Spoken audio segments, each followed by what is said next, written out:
What's up, guys? Today I'm going to be doing my mock draft 1, and I'm going to be doing exactly how I think it will be on draft night.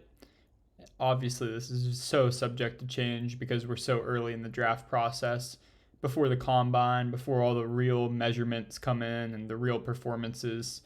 It's post Senior Bowl, but there's still so much to come, and this is what I believe will happen if it was today. So, first of all, I do believe that the Bears will only trade back to 2. And I believe this because I believe they still really need that cornerstone defensive player. And I believe the Texans will offer enough. Now, I don't exactly know the trade, but new head coach in Houston, I believe they'll be willing to give up enough. The whole threat here is the Colts. That's who I really could see trading up. The Colts, the Raiders would have a chance. I don't see the Raiders doing it just because they need their assets because of the Davante Adams trade. And I guess the Panthers could be one. I also don't see them trading up. They do have some picks and stuff, but I don't see them really trying to get all the way up. And I don't see the Bears wanting to go to 9. So I have the Texans trading here. And the package I'm going to do is I'm going to give them the first from next year and the first from 2025. That's not true. I'm going to do one first and then pick 33 next year's second and next year's third, and that's what I'm going to force through. And the Texans will be here at 1, taking the guy that they've wanted this whole time, which is Bryce Young out of Alabama, the ultimate improviser. Great franchise cornerstone. We don't know how he'll hold up with his light size and his short height, but I do believe that Bryce Young is who they're going to want to take here. Side note, they have John Mechie, Bryce Young's former teammate, so that's a cool plus. Looking for the Joe Burrow, Jamar Chase connection. That's like a very dumbed down Joe Burrow, Jamar Chase connection. Obviously, it's a joke to compare the two. But we have Bryce Young to the Texans at 1, where they should have been all along if Lovie Smith didn't decide to do the franchise a disgrace by going for 2 and winning that last game. So they get Bryce Young. Number 2, we have the Bears here, and I think this is where they want to be with their choice of, the next best player, which they need interior defense badly. And Jalen Carter is a beast. And Jalen Carter can be their franchise cornerstone. And I believe he is borderline generational at his absolute athletic and pass rushing abilities as a defensive tackle. So I think that's a great pick for a franchise that has a lot to work on. I think this pick could be different if we see De'Aaron Payne get signed there, which the Bears do have a lot of cap space, so it'll be interesting to see what they do this offseason. Number 3, we have the Arizona Cardinals here, and I think the pick is obvious. The pick is very obvious. They need defensive help. They now have a defensive coach, and the last big prospect here, not big, but the last certified top 5 player in the draft prospect here is Will Anderson Jr., edge defender, out of Alabama. So we have Will Anderson going at pick 3 to the Cardinals. They're going to really enjoy that. They need some pass rush. They just had J.J. Watt retire. They need a lot, but that's a good first piece to really get them back in it. He's going to help get to the backfield. He's a really good run stopper. He's just a great player all around. He could be a future defensive player of the year, and that's exactly what they need right now. Number 4, we have the Colts. And the Colts, in my mind, are lucky here. And they are lucky because their guy all along, in my mind, is still sitting here. And that would be Will Levis. I do believe the Colts are big on Will Levis. I really do believe that they're going to go out here and get him. They have Steichen now as their head coach. offensive coordinator of the Super Bowl Eagles, not Super Bowl winner, Super Bowl attender. And I do believe that they will be picking Will Levis here off of the projection. It seems like a very Zach Wilson-esque pick that the Jets made a couple years ago. It could go that way. It may not. I think Will Levis is a completely different player, so I think it's almost silly to make the Zach Wilson comparison. It's just the best way to represent the kind of upside that they're depending on and that kind of arm talent that Zach Wilson possessed out of BYU and that Will Levis possesses in Kentucky. And people are real quick to jump on him for not having a great year this past year, but they're not quick to jump onto the depth chart of that Kentucky team and that offensive line that was fully depleted from the draft and from seniors graduating.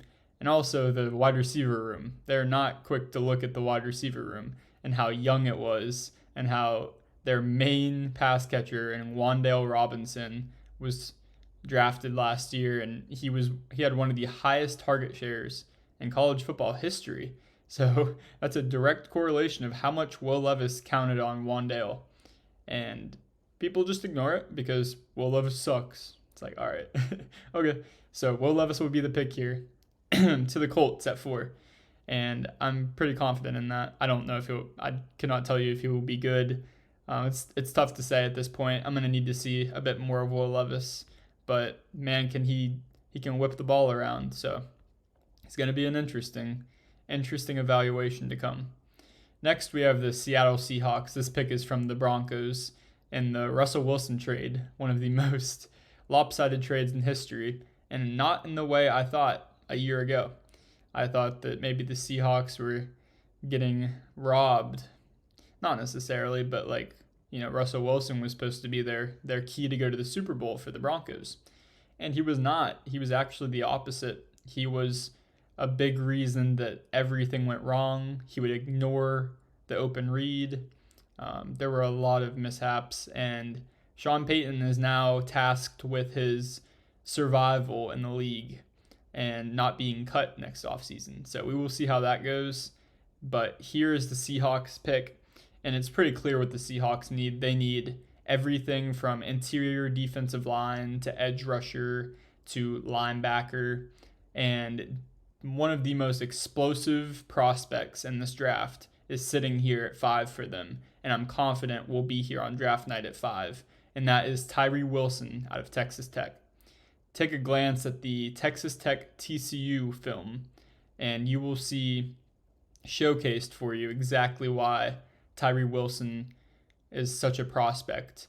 And he shoots off the edge. He has the build and the frame of a pro. No debate about it. And he is ready for the league in my mind. And he is dynamic in every way. He throws linemen to the ground. He has speed and bend off the edge. He can get to the running back in gaps. The dude is an absolute monster, and I think the Seahawks will be very glad to have him. And that brings us to the Detroit Lions at 6.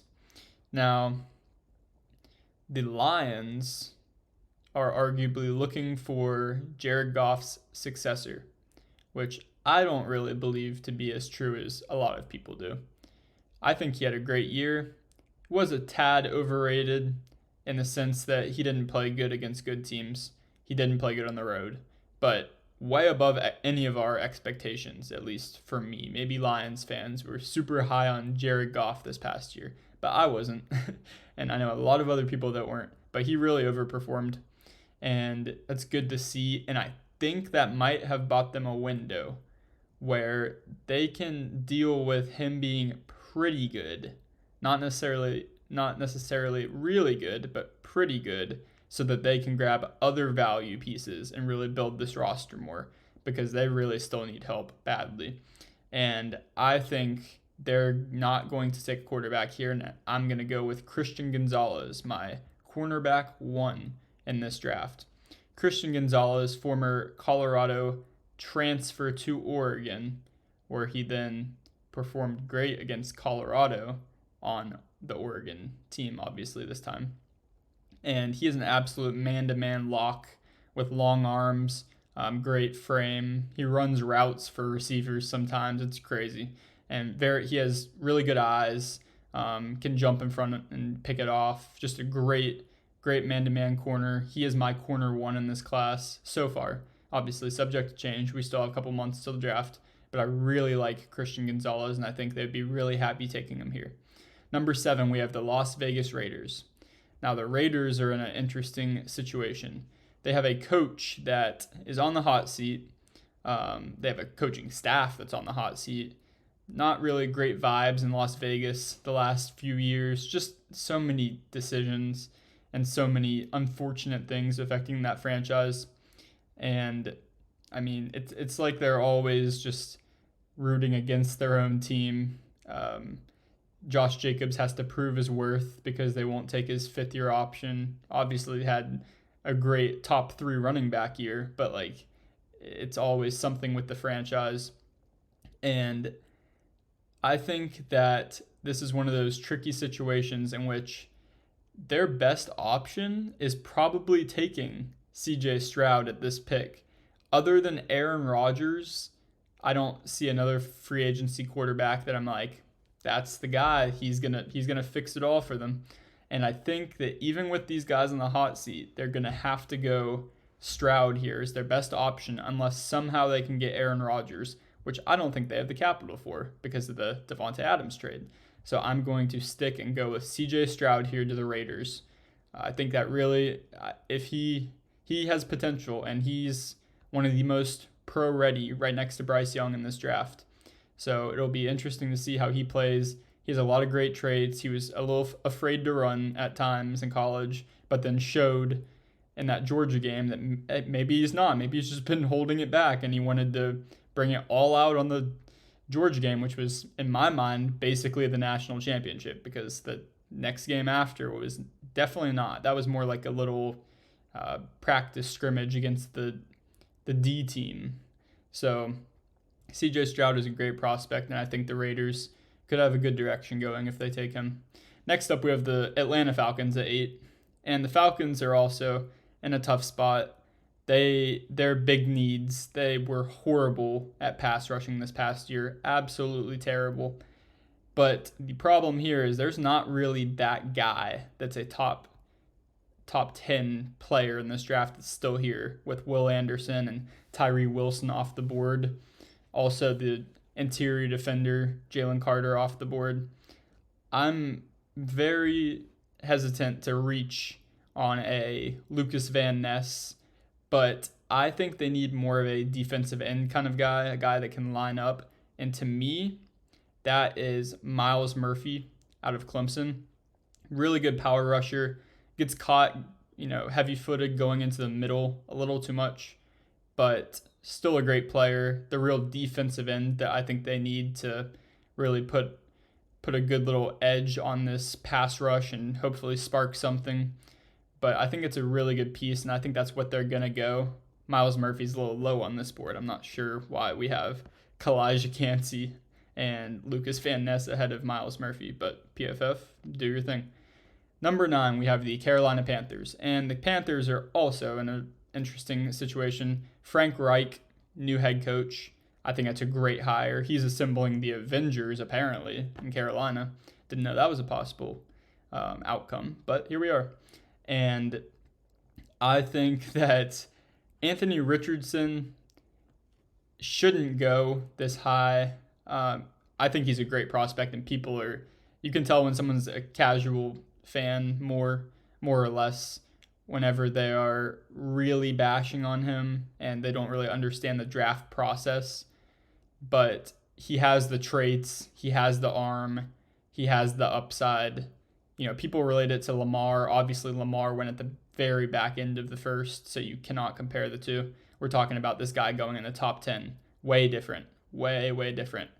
But I hate to get on the whole supporting cast thing, but Anthony Richardson did not have a good supporting cast. I believe his wide receiver 1 was Ricky Pearsall, and he did torch the FSU, the Seminoles. He did torch us, but there's not much there. it was not a very good Florida team this year. And he has a lot of traits that are so developed. Like, you can just really get in and develop this guy, and Reich loves to do that. I really think that this Panthers team will go pick Anthony Richardson at 9. He's a beast, and I think they will do it. So there's our four quarterbacks in the top 10 right there. Number 10, we have the Philadelphia Eagles. Now, the Eagles are in one of those situations where you are adding depth, but also replacements for contracts you know are going to be too big. So in this situation, the Eagles are losing some corners, possibly. James Bradberry is a free agent. They have some secondary guys that are possible free agents, but they also have defensive line guys that are free agents. So I think the only two options here, even though some people say Bijan Robinson at 10, I don't agree with that. It's the natural cycle currently that we're going to undervalue running backs a bit, but pick 10, I think, is appropriate to undervalue Bijan. He should not be going at pick 10 in my mind, especially with the way that they run the ball, the Eagles do. I've watched Boston Scott torch the New York Giants for however long now, and that's all I need to see. They do not need to go pick a workhorse receiving back and power back and a loose, like, Bijan is the package, but they don't need that. They can go, use their 3 committee backfield and go beat teams. They've proved it already, so why change it? Not in that light, but I think that you guys understand what I'm saying. So I think they're going to really reinforce the secondary and get a guy that they shouldn't really be in position to get, in my mind, and that's Devin Witherspoon. That's a great addition, a physical guy. He's really going to help back there. It's going to replace James Bradberry. Ideally, if Christian Gonzalez fell to number 10, I think that would be their dream pick if they could get Christian Gonzalez at number 10. But I see maybe the Lions snaking him, at least in this scenario. So at number 11, we have the Titans, and this is probably my most obvious pick in this whole draft, and that will be a tackle. Whoever it's going to be a tackle. I'm convinced. They have to restructure. Their whole thing is turn around and hand it off to Derrick Henry. What's the best way to get better at that? Let's reinforce the O-line. So I have my tackle 1, which is Peter Skoronski. He fits the team. He's going to be a big reinforcer for that O-line, and I have him going to the Titans at 11. At number 12, here we have the Texans, and the Texans have options here. I have seen a lot of people talk about go and getting a wide receiver. I agree. They need some wide receivers. They have Michi coming back, hopefully. Michi. Honestly, don't know the proper pronunciation, but either or. And I can really see edge as well. They have a lot of construction to do. They now have D'Amico Ryans as the head coach, former San Francisco 49ers defensive coordinator. He's a defensive-minded coach. They could go that way as well. And in this situation, I do have them going Lucas Van Ness at pick 12. And I think that's a very realistic possibility for what could happen, especially with a defensive-minded guy like that after going quarterback. At number 13, here we are with the New York Jets. And there's a few guys that I've seen at this spot that I really like to go to this team. The 2 main guys are Brian Branch, as he's a utility nickel corner safety in the box kind of guy, very versatile, great prospect. And then there's Paris Johnson, who great tackle. My tackle 1B, I would say. Him and Skoronski are on the same level for me. But in this situation, I'm going to go Ohio State, just like they did last year in the first round. And I'm going to give them some more stability at the O-line. They've been trying to get a stable O-line. Just every year they're trying, and the injury problems and the lack of play, it's just hurting them. And Paris Johnson will really solidify and hopefully level up that O-line, give them stability, and that's really what they're looking for out of that group. Next, we have pick 14, the New England Patriots. And this is where it gets interesting. Jacoby Myers is a free agent. We know how Belichick likes his utility players. He just makes these guys good, the absolute GOAT of development for these guys. And I think that the bigger hole there is going to be that secondary, and that secondary really needs to upgrade. They got some good picks. The Joneses, all of them are good, but they're at risk of losing one to free agency. So Brian Branch is going to solidify that. New England loves their Alabama players as well, and they apparently love their Alabama coordinators as well now with that addition. So we're going to move on now to pick 15, which is the Green Bay Packers. And there's something to be said for doing it the same way every draft. And I can't tell if they will break it this year. And what I'm referring to is them taking an offensive player in the first round, which it's like they're being paid not to. It's almost comedy how they always take an edge or a interior guy or a linebacker. It's wow, like every year. So they really need a separator. I get Christian Watson can fly. I get that he's huge. I get that they, went and got dubs in the third or fourth. I believe it's the fourth round. But I still think that they could use a guy that can purely separate, knows how to work in space, also a deep threat. Kenny Pickett's favorite threat. I think Jordan Addison goes here at 15 to the Packers. And everyone rejoices as they finally take an offensive player. And they really need one. If it's going to be Aaron Rodgers, they need one. Either way. If it's going to be Love, they need one. So they finally take their guy. It's number one on their needs list, as it should be. And that brings us to the Commanders at 16.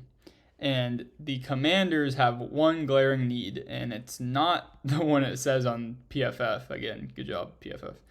Not hating on them, but QB, they made it clear they're going to go with Howell unless they trade up for a big boy in those top four guys. But their glaring need that's not even on this list is corner. And Penn State's Joey Porter, kind of local, is going to be their pick there, and that's probably one of my most he's going there picks. Like, he's solidified to there. I could really see that pick happening. So I'm very confident in that one. Next up, we have my Pittsburgh Steelers. The Pittsburgh Steelers, also my favorite team. And this is a very important pick for the future of our franchise.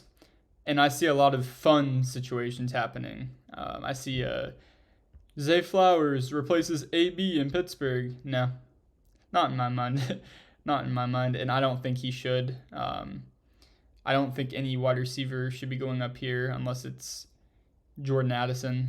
And I think that our best direction is to get Dan Moore out of Pittsburgh or just onto the bench, and that would be by taking Broderick Jones here at pick 17.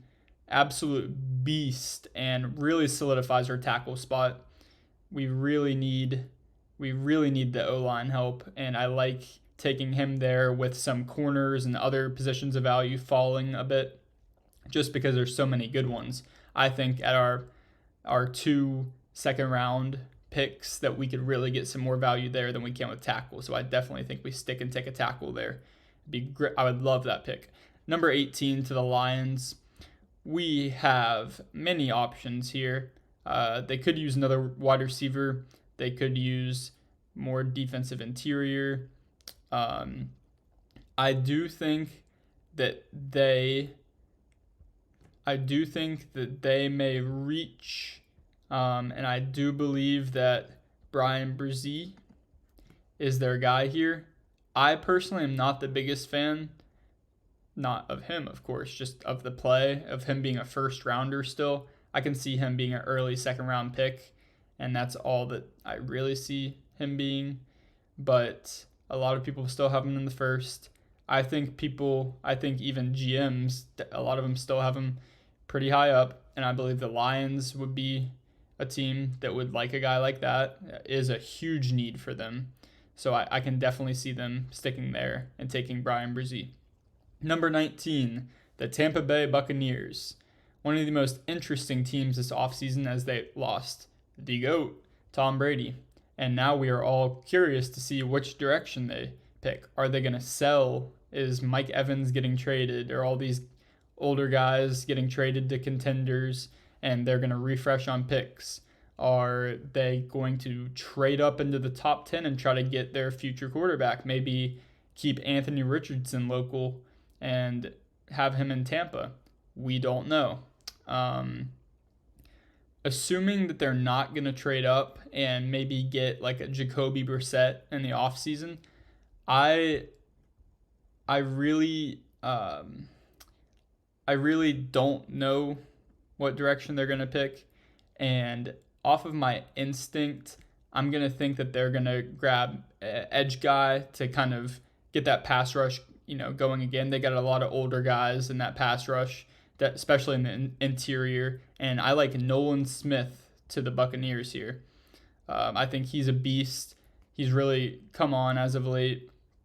And I think that pick, the Nolan Smith being at 19, could be very off or very on, obviously, but especially after watching the Combine, because I think we're going to learn a lot about Nolan Smith just off of Combine stats. He could fall back more into the second, but I think he will rise up. That's my prediction, and towards that top 20 conversation. And now we have the Seattle Seahawks at pick 20. And the Seahawks are in an interesting position. They have some wide receiver needs as Tyler Lockett's getting older. And surprisingly, I'm going to gateway straight to who I think they're taking, which is Jaxon Smith-Njigba at pick 20. I think they get their separator. He's great at finding space. He's an Ohio State wide receiver. They are masterful at knowing where guys are, at getting into their route, at sitting down. And already, if you've watched Garrett Wilson play this year, you've seen him flip his head midair while making a catch to see where he's about to go. It's ridiculous. The stuff that these Ohio State guys do, especially wide receivers, is ridiculous. So I think they're so happy taking JSN there at pick 20. Great pick. So the Dolphins forfeited their pick because of tampering. So now we're on to pick 21. And I believe this pick 21 will be Michael Mayer, tight end out of Notre Dame. And Michael Mayer is a great vertical threat. I think he may be on the edge of a top 15 player in this draft. And the Chargers really would like that tight end help. Be great for Justin Herbert. And I really like that pick there. And I think that's a very probable thing to happen. So now we are on to pick 22, the Baltimore Ravens. And the Ravens are also in dire need of wide receiver help. They need corner. They've had some instability there. Marcus Peters is getting old. All of these things. And I personally think some of these corners are going to slide up. Emmanuel Forbes could be a back-end first-rounder. Tyreek Stevenson could be a back-end first-rounder. But a guy that has fallen here, and I think it's appropriate that some of these guys don't go in the top 15, these wide receivers. Maybe Jordan Addison, but I don't see anyone else appropriate to go in that top 15. But I do believe that Quentin Johnston to the Ravens here would be a great pickup. If they somehow retain Lamar, it'd be great. If not, it still is great because they really need wide receiver help. So Quentin Johnston's the answer there. Now on to pick 23. And this will be the Minnesota Vikings. And the Minnesota Vikings need interior. They need corner really bad. They've really kind of failed. Patrick Peterson's getting old. He had a great year for his age this past year, but he's still getting old. And I believe that they really need help there. Again, like I was talking about, I think some of these corners are going to going to really climb up boards. And I think that one of those guys that's going to climb up the board a lot is going to be Emmanuel Forbes out of Mississippi State, and I think that will be their pick here. Also out of Mississippi State last year was Martin Emerson Jr. He had a pretty solid rookie year, played a ton of snaps for the Browns. He was a Pine Forest High School grad, which is in my vicinity, one of my rival high schools. Super cool. Absolute beast. But I think Forbes is the next corner to come out of Mississippi State. He's gonna grade well, and I think he will rise up. He could be that kind of reach corner, along with Deonte Banks and Tyreek Stevenson. I believe that a few of these guys could be reached on just because of the need for corner. And now we are here at pick 24 to the Jacksonville Jaguars. And the Jacksonville Jaguars are in an interesting situation. Trevor Lawrence had a great year despite his horrific playoff first half performance against the Chargers, and then his great rebound second half, almost a miracle, was a miracle. So I think they're still focused on protecting him, but also giving him tools. It's a very, very, very tough situation. He now has wide receivers, but he still needs some O-line help, solidify some guys. And I think Torrence from Florida, keep him in Florida, is a great pick here for the Jaguars. Really ensure that Lawrence will be protected. That's their franchise guy. They've made it clear. And I think that they have a bright future if they really get that O-line right. The New York Giants here at pick 25. The Giants have a glaring need at wide receiver. It just happens in this mock draft that they've fallen on the short end of getting the main guys, being the Jordan Addisons and the Quentin Johnstons, and the JSNs. So this is a tough situation for them. I think that there's a reality where these wide receivers don't go this early and they end up getting one of those main guys. I guess people could consider Zay Flowers, despite his very small size, one of these guys now. I don't see him in that tier. I think he's the top of the tier below, the second tier, we'll call it. But still a great pick. I can't see them going with another undersized guy like Wan'Dale Robinson last year. I just can't see them doing it. So I think corner is their next big need. And I think that Deonte Banks could be their pick here, and that they'll be happy really getting another corner because they need some corner help. That secondary just really gets exposed sometimes, and that loses them a lot of games. So hopefully Deonte Banks can make a big difference there. Pick 26 to the Dallas Cowboys. The Cowboys, again, had a falter in the playoffs. It sucks, but the Cowboys ended up in the situation again, and they need help in all different areas. But they have a good roster. I still think Dak is their guy. People overreact really fast. But I'm going to make the Jerry Jones pick here. And a lot of people have started mocking this. And it makes sense to me. I don't think Ezekiel Elliott should be a Cowboy unless he took a crazy pay cut. Even then, I don't think he should be a Cowboy. And I don't believe Tony Pollard is a workhorse running back. He's more of a burst and, pass catcher, one of those running backs, which is a great complementary piece to a workhorse running back like Bijan Robinson, who I think the Cowboys are ecstatic to get here at pick 26. Out of Texas, same state, and probably a top 10 player in this draft, maybe back towards that 10 side, but talent is crazy. I've seen him make some catches that wide receivers don't make. And he has the size, he has the receiving ability, he has the elusiveness, he has the speed. I think he can be an every down guy, supplementing some Tony Pollard burst plays. You can do a lot in that offense, and that's the absolute recipe for a high-powered offense. So I really like that pick there for the Dallas Cowboys. Number 27, we have the Buffalo Bills here. And the Bills, the narrative at the end of the season, disappointment. This should have been their Super Bowl year. Is their window closed? No, it's really not.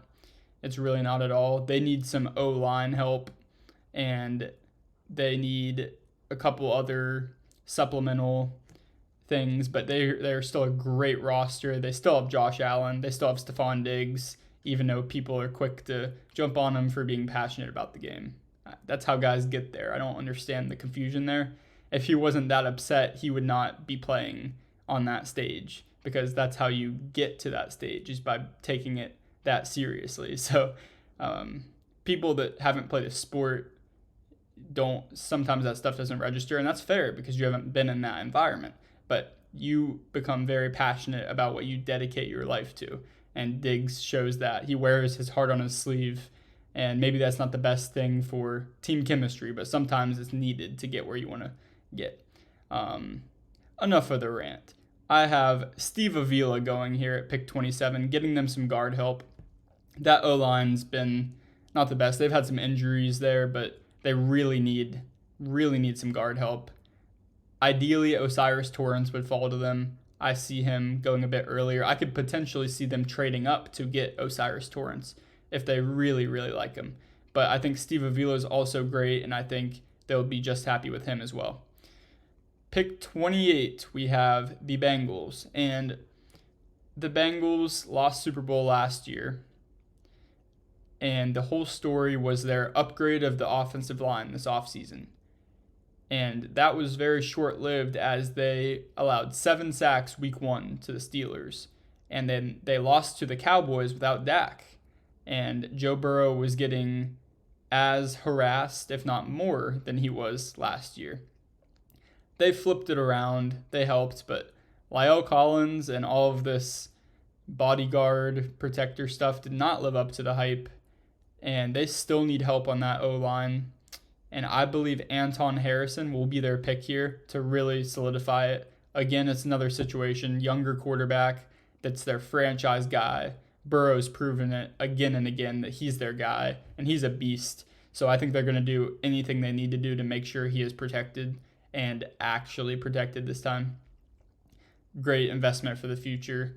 And Burrow and Chase are going to be destroying the league for the next 10 years. I would count on it. So now we have the Saints, who just acquired pick 29 from the Denver Broncos in the Sean Payton deal, where Sean Payton became the Denver Broncos' new head coach. And this is good for the Saints, of course. They really need draft capital badly because of their cap situation. But it's not good enough because they also need quarterback, and they also need wide receiver, again, if Michael Thomas decides to go. And I see more and more every day that Michael Thomas may be someone's going to be on the move, because he would save them a lot of money, the Saints a lot of money, if he decided to part ways. He might be a cut. Sounds crazy, but he might be a cut. It's going to be an interesting scenario, but the Saints here, I'm afraid that they could try to maybe take a Tanner McKee because of lack of free agent quarterbacks available, and they want to keep their window open, but there's no window in my mind for the Saints team. They have so much against them. I think they need a complete clear out of big contracts, like they started with the Teron Armstead trade to the Miami Dolphins last offseason. And this pick, this is a tough one.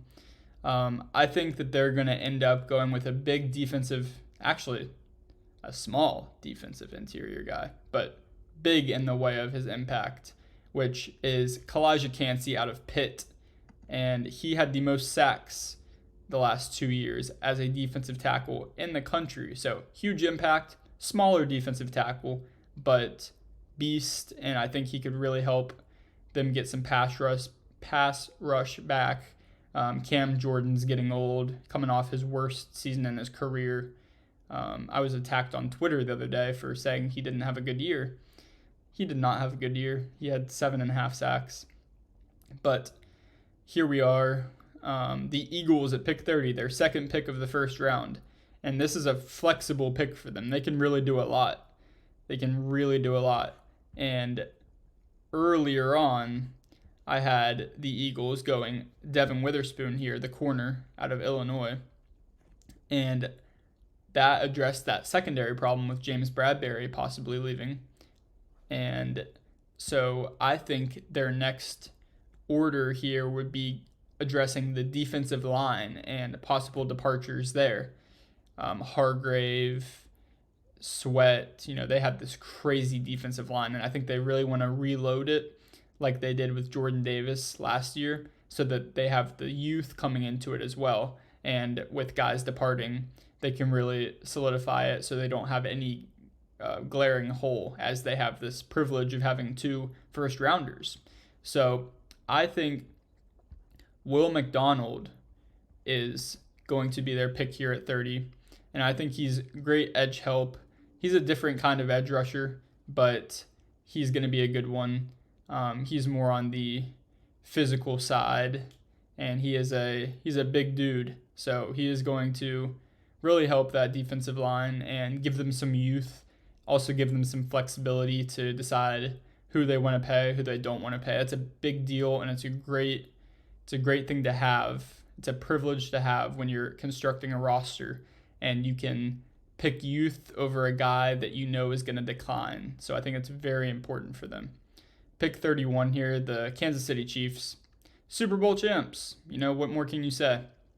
They did it with Juju. They did it with MVS, Marquez Valdez-Scantling.